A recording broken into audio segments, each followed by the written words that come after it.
there is still, this illusion, and it's partially a result of settler colonialism, that all of us can become New Yorkers, that all of us can settle into the city.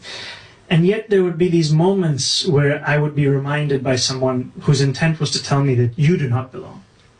And one of those first moments was on 9/11, when, before I knew what had happened, my teacher had pulled me and a Muslim classmate of mine out of the class and told us that something has happened and you may be bullied.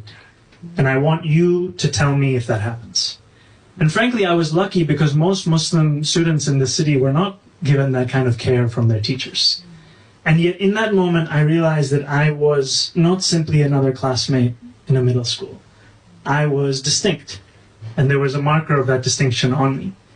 And it was something that I would be reminded of again and again. Something when we came back from a trip abroad, being pulled aside at JFK by immigration agents in a double-mirrored room, sitting me down on my own while my family was outside, and asking me if I had just attended a terrorist training camp, and if I had intentions of attacking this country, and if so, what were those plans?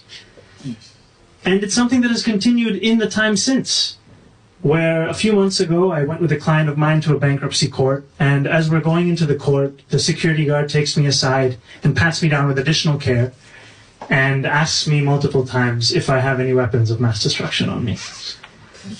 And in these moments, the sense of not knowing where home is, they're amplified by what I would see around me.